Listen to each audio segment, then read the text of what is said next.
Hello, so my name is Corkboy, and I've come up with an interesting challenge idea for Vechs' Super Hostile number 12, Inferno Mines. First off, all the normal rules apply, and if you haven't actually watched a Let's Play of Inferno Mines before, I do not recommend watching this one first, because I'm going to be fast-forwarding and skipping through most of the usual parts. And so I'm going to just go right off the bat here and use this initial section to sort of explain the challenge and also how I tend to go about beating it with these extra rules. So the challenge is called the Fun Path Challenge, and basically the idea is it forces you to take the fun path. So the basic rules are you're not allowed to break any blocks or place any blocks. Now, you might have just noticed that I broke a piece of sand to get open that treasure chest earlier with the Flamebringer, and that's one of the exceptions. You are allowed to break blocks if they are preventing a chest from being opened. That's one of the only exceptions. The other block that you're allowed to break is glass, because otherwise you wouldn't be able to get the wool at all. Now, as I go through this area, basically nothing much changes from a normal playthrough at this point because you don't even have a pick at the normal playthrough anyway, so you couldn't really break these blocks if you wanted to. But basically, those are the two fundamental rules, and I'll go over some sort of exceptions as you go on. A third rule, however, that I added, because even with those two rules, there wouldn't really be that much of a challenge. So the last rule that I added is that you're also not allowed to drink or throw potions. So without potions or the ability to pillar up or cry box, this is going to be quite an exciting playthrough, I think. So here I am in Amanita Cavern and grabbing some basic stuff. I got some pearls and a golden apple and ladders, and those are basically the three most crucial. Oh yeah, and then I have this strange door issue. I think the door is actually closed, but it looked open, and that was weird. Anyway, I basically collected some pearls, a golden apple, and some ladders. Now, the ladders and the pearls are very crucial in this challenge because you can't pillar up, essentially. You can't place blocks underneath you because that would be placing blocks. Therefore, just falling in a two by one hole is death unless you have either ladders or pearls on your inventory. So just going around collecting some items. I'm just trying to get through this as fast as I can, but I'll collect a couple mushrooms on my way because food in the beginning of this map is a little bit tricky. But once you get a little ways, food is absolutely not an issue from then on. So just being careful here and clearing out some skeletons before I make the run to the first intersection. Yeah. Now, I am playing this on 1.5.2 because that's the version of Minecraft that Inferno Mines was designed for. You could definitely try and do it on 1.6 or 1.7, although it's not out yet. However, the changes to the hunger bar as well as some other modifications would make this much more difficult than it really needs to be. So going through this area, I'm not allowed to lighting up anything because actually I don't think I'll ever go back to that area again. So basically just going to be careful around the corner here and clear out the zombies.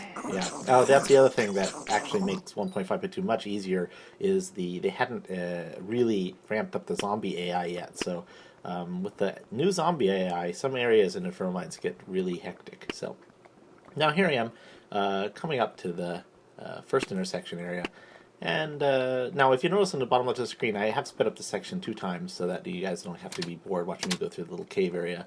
And once I get here in the main area, I'm going to speed up even more, 3 times. In the ender chest, because I'm playing on single player, is a protection 4 bow. And that's, of course, very crucial, and I'm going to save that for later once I get some decent armor. Now I'm just doing some inventory management. Now, this is obviously being recorded after the fact, and I've actually already completely finished the playthrough, so I'll just sort of be explaining my strategy as I go through the map, as well as any other interesting things that I'd like to point out, some derps, etc. Now, this treasure chest here actually is pretty cool, but a lot of the hidden treasure chests behind walls you can't access in this challenge because you have to break blocks like sand, etc. But that treasure chest down there in the waterfall, you can actually reach without breaking any blocks and then just get up with ladders. So that's cool, and I get some golden pants out of there. And here I basically was thinking about enchanting my bow or actually fixing this nice enchanted bow I dropped off a skeleton. But it ended up not being worth it, so I sort of wasted some enchantment bottles. It's not really a big issue, though. Bows, of course, you get billion powerful blows later on in the map. So as long as you have something that lasts you to the beginning, not really a problem. So as I finish clearing out my inventory here and sort of organizing things temporarily, and getting some food and torches prepared, I'm going to go and head straight to Skylight A, where I'm going to go pick up the wood. Now, wood obviously is definitely an issue in this challenge because you're not allowed to break blocks, and that includes trees. Thankfully, Vechs has been very kind to us in this map and given us, well, basically absolutely a ton of resources.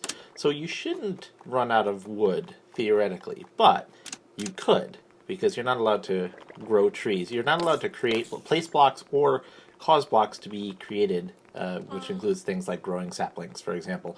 So basically, it's not allowed to grow or farm trees. Therefore, you're basically stuck with the wood that you find in chests. Now, here's the first little tricky area. Now, you're not allowed to place blocks, so just getting around this stupid stairway that's been destroyed by lava is a little bit nerve-wracking.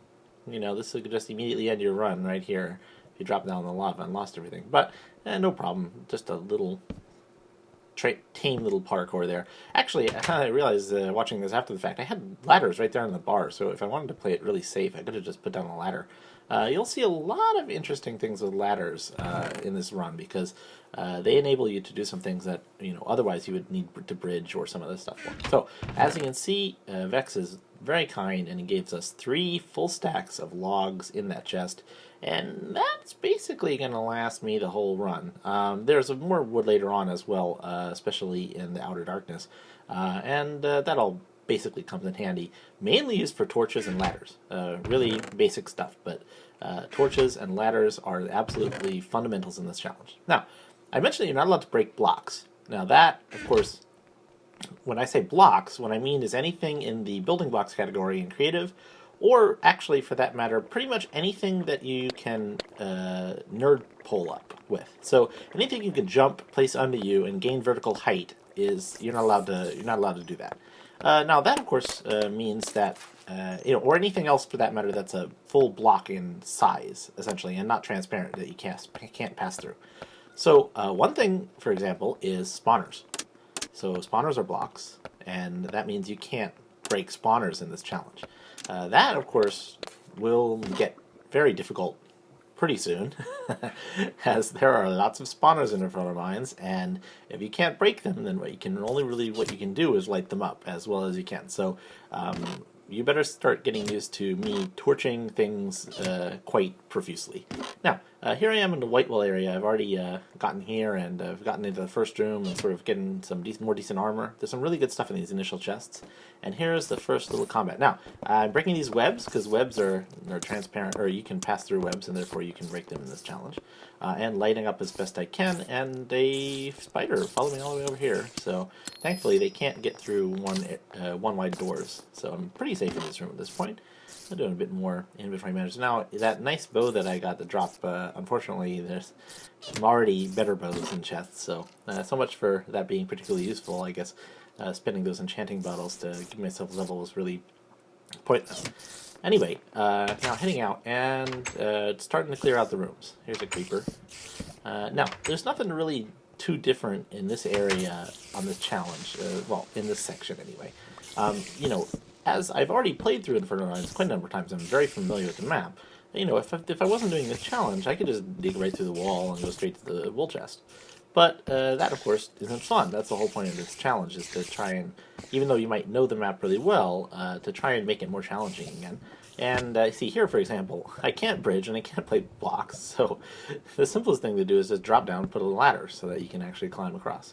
And that's one of the things that makes you sort of think differently. Now, here's the main area. Now, you're not allowed to place blocks, so you can't really sort of safe this hallway up. So I'm just going to run in, put some torches, let that creeper explode and kill some guys. And speed is another really important thing in this challenge. You notice none of those spiders actually spawn in that hallway. That's because they ran and torched up pretty quick. Now, of course, there's a couple thousand in this room over here, and they're glitching, of course, and they're dropping on my head, and they poison me. And so it's just, it's a pain. But you gotta kill them all. Definitely want to safe up this whole area, or you're gonna have spiders. You're gonna have nowhere to run after you get attacked in the next area. So just patience here. Patience is the key. Torch up a little bit in the room. have another one drop in your head. Okay, we're good. Alright, good. Thanks. And oh crap, we're not... Yeah, we're not good. Well, that was a horribly unlucky. I even, early on, I switched out my projectile protection vest for a iron vest, because I thought to myself, oh, yeah, well, skeletons aren't really the threat in the Whitewall area, so, yeah, I'll go with iron chestplate. Well, maybe I should have gone with the golden projectile protection 4. But it's not like it's particularly far away, so just go get your stuff back, and of course the skeletons despawn by now, and so we're all good. Anyway, save up this room. One death on the clock.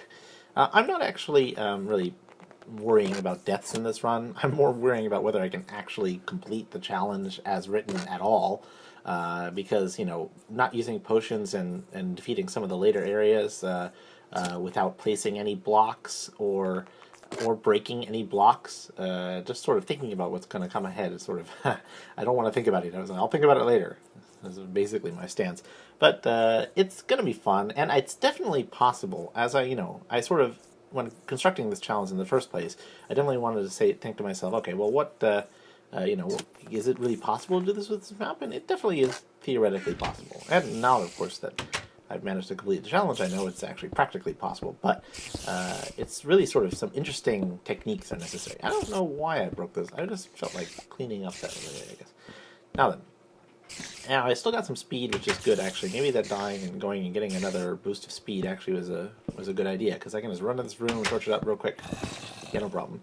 And we got to make sure it's safe. See, this is my extra torch syndrome, unfortunately, that I have through this entire playthrough. Thankfully, it's not a particularly bad syndrome to have in this challenge, but I do go through torches like just crazy, so...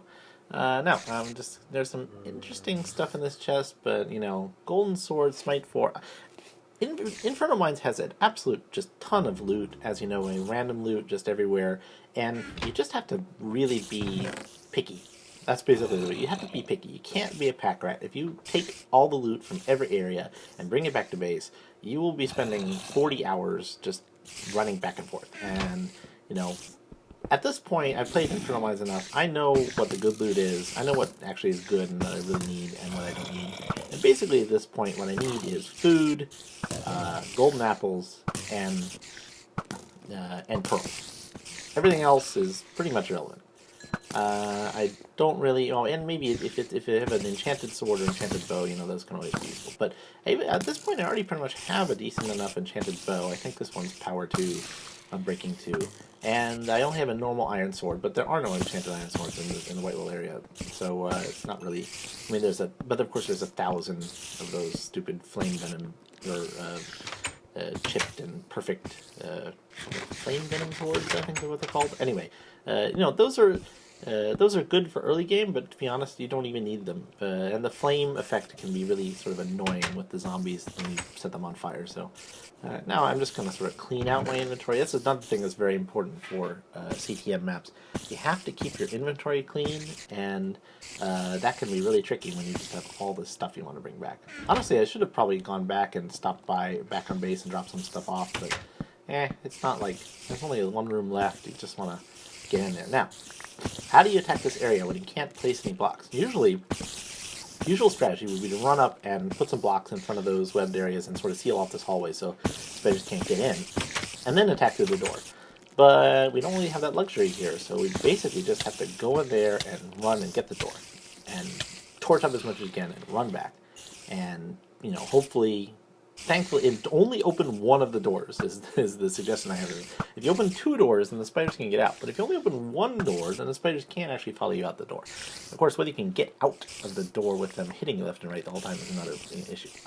So why did I go back in without letting all my health regen? Well, if you let all your health regen, there's just going to be more spiders in that room than you can deal with.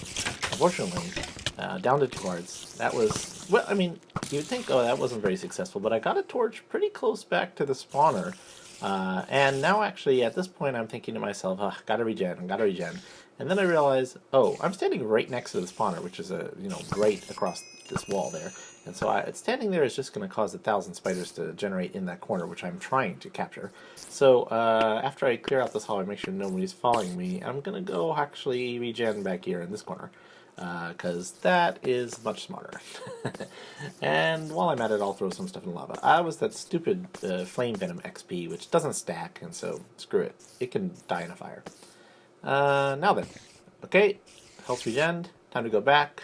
1 time speed. Alright, kill these guys. I don't know why they're not flaming anymore. I think it must have been a Minecraft bug. And, oh, look, room is pretty clear. Thankfully, I got out of the range of that spawner so that it wasn't spawning things as I was regenerating. That was really crucial here.